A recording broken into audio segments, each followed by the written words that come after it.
dans un sens plus favorable aux salariés, avec la création d'un fonds d'investissement social pour conforter les emplois d'aujourd'hui et de demain par des moyens mis à disposition en matière de formation.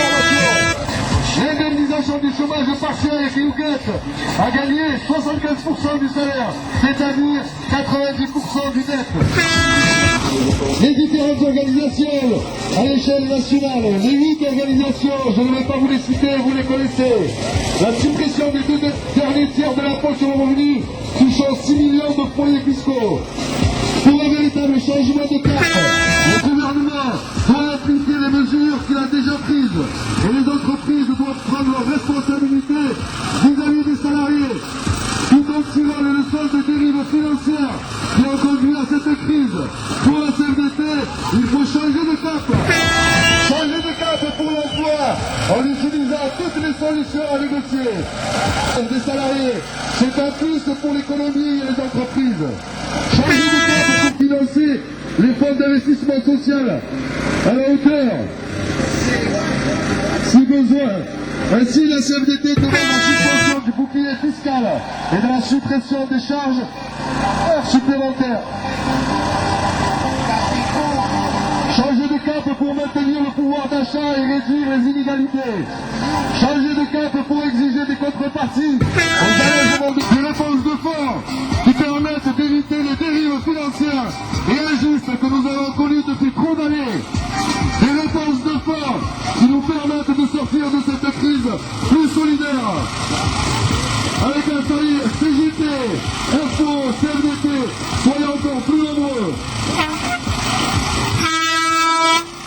Largement supérieur à la croissance de l'économie réelle. Depuis des années, les résultats financiers des grands groupes ne cessent de s'accroître. Chaque année, les bénéfices réalisés par les entreprises et les dividendes versés aux actionnaires battent des records. Les choix patronaux aidés par les pouvoirs publics qui consistent à privilégier la rentabilité du capital et le versement de milliards d'euros sous forme de dividendes aux actionnaires n'ont pu se réaliser qu'au détriment des revendications des salariés et des besoins sociaux de la population. La crise financière s'est transformée en crise économique. Après une baisse du pouvoir d'achat de 1,5% en 2008, l'année 2009 devra enregistrer une baisse encore plus importante. La crise financière a touché l'économie réelle. Patrons et actionnaires se sont gavés de dividendes, de cadeaux fiscaux de toutes sortes, de rémunérations démentielles avec à la clé des forfaits qui le passent maintenant.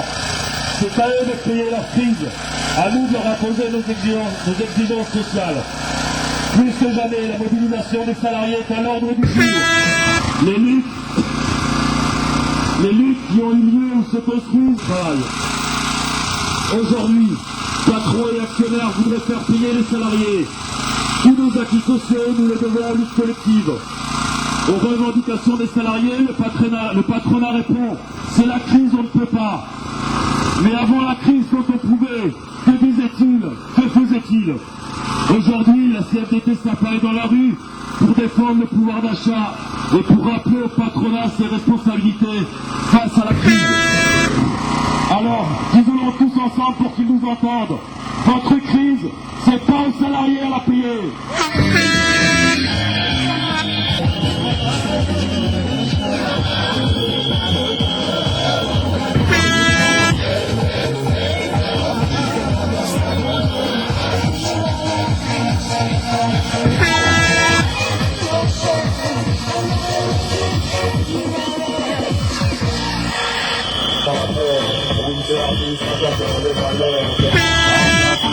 Oui, pour cet argent de maîtrise.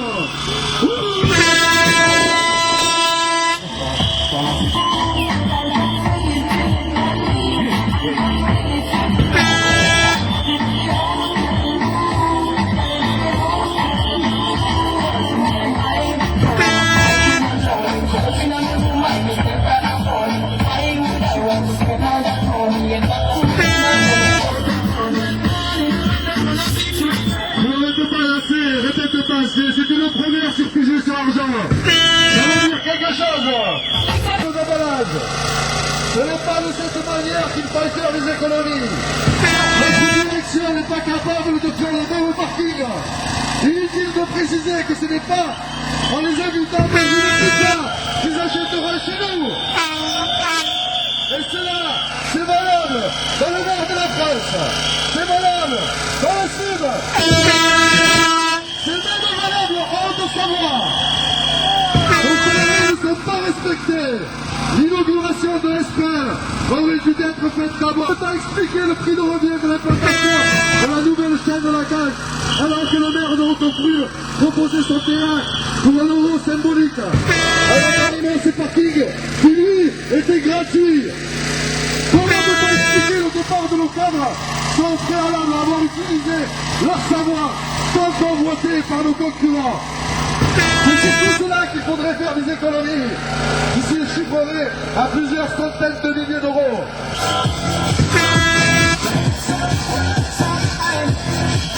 On me signale à nouveau qu'il faut évoquer une chose importante. Aujourd'hui, 3 organisations syndicales sont présentes.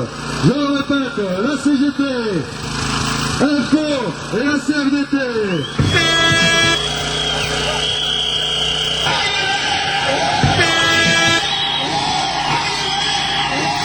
6 millions de foyers fiscaux. Pour un véritable changement de cap, le gouvernement doit amplifier les mesures qu'il a déjà prises. Et les entreprises comme la nôtre doivent prendre leurs responsabilités vis-à-vis des salariés, tout en tirant les leçons des dérives financières qui ont conduit à cette crise. Pour la CFDT, il faut changer de cap. Changer de cap pour l'emploi en utilisant toutes les solutions négociées possibles pour maintenir les salaires de l'emploi et éviter les licenciements. Changer de cap pour permettre à tous les salariés touchés par... C'est un plus pour la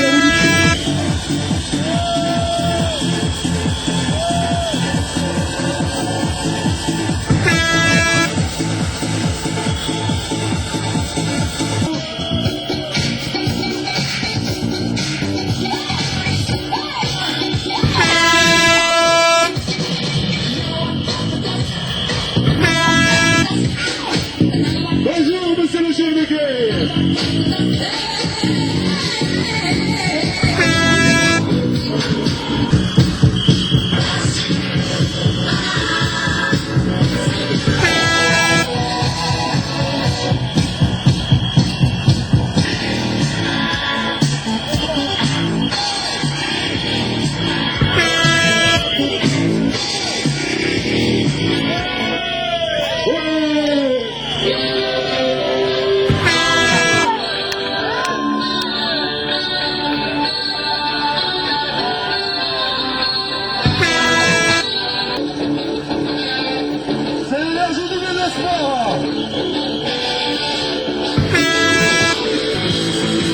Merci Aïma.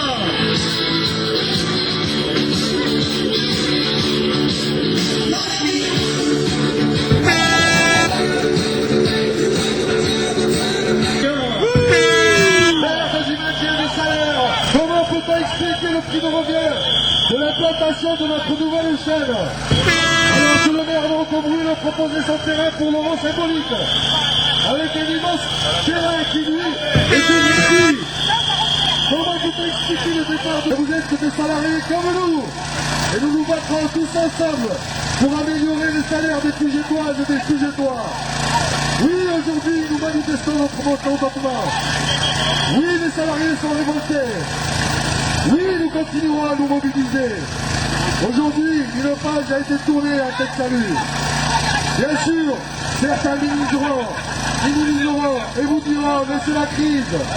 Bon, par le passé, quand il y avait plus de 120 intérimaires, on nous disait déjà la même chose. La CFDT, avec les autres syndicats aujourd'hui présents.